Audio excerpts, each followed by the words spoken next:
सतयुग और त्रेता युग बीतने के बाद जब द्वापर युग आया तो पृथ्वी पर झूठ, अन्याय, असत्य, अनाचार और अत्याचार होने लगे और फिर प्रतिदिन उनकी अधिकता में वृद्धि होती चली गई।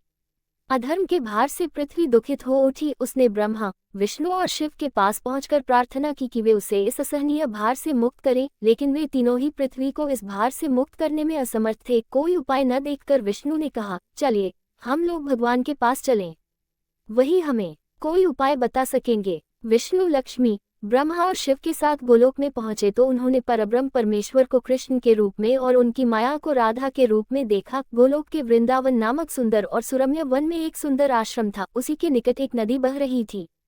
विष्णु ने परब्रह्म परमेश्वर को पृथ्वी के दुख की गाथा सुनाई तो उन्होंने कहा, मैं पृथ्वी के दुख से परिचित हूँ। पृथ्वी को भारमुक्त करने के लिए शीघ्र ही मैं ब्रज में कृष्ण के रूप में अवतार लेने वाला हूँ। मैं वासुदेव की पत्नी देवकी के गर्भ से जन्म लूंगा, क्योंकि मैं अपनी माया से और मेरी माया मुझसे पृथक नहीं रह सकती, इसलिए मेरी माया राधा के रूप में बरसाने में वृषभानु गोप के घर में जन्म लेगी और उसके बाद मैं पृथ्वी को इस भार से मुक्ति दिलाने का प्रयास करूंगा। विष्णु आदि देवताओं ने परमेश्वर को प्रणाम किया और अपने अपने लोक में आकर परमपिता के आदेश की प्रतीक्षा करने लगे। कुछ समय बाद ही अत्याचारी और अनाचारी मथुरा नरेश कंस के कारागार में बंदी वासुदेव की पत्नी देवकी ने एक बालक को जन्म दिया। बालक के रूप में जन्म लेने से पूर्व ही भगवान ने उन्हें अपनी योजना बताते हुए आदेश दिया था कि वासुदेव जी उन्हें गोकुल में नंदगोप की पत्नी यशोदा के पास छोड़ आएं और उसी समय उनके गर्भ से जन्म लेने वाली कन्या को लाकर कंस के हवाले कर दें। वह कन्या मेरी योगमाया है।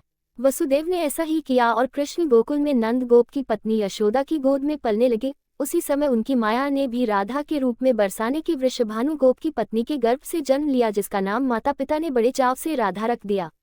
दो अलग अलग गांवों में रहते हुए भी राधा और कृष्ण बचपन से ही एक दूसरे को चाहने लगे थे। वन में गायें चराते हुए अक्सर राधा से कृष्ण की भेंट हो जाया करती थी। फिर जब वे दोनों बड़े हो गए तो जब भी रात की बेला में कृष्ण अपनी बांसुरी के स्वरों द्वारा अपनी प्रियतमा राधा को पुकारते, राधा अपनी सहेली गोपबालाओं के साथ कृष्ण के पास पहुंच जाती। राधा और कृष्ण का ये प्रेम दो किशोर लड़के लड़की का प्रेम था, जो थोड़े से दिनों में ही पूरे ब्रज में चर्चित हो गया। इसलिए मैं ऐसा उपाय करूंगा कि नंद बाबा और यशोदा ने चाहा कि कृष्ण का विवाह राधा के साथ कर दिया जाए। उधर बरसाने में वृषभानु और उनकी पत्नी कलावती की भी यही इच्छा थी। एक शुभ दिन देखकर राधा और कृष्ण की सगाई कर दी गई।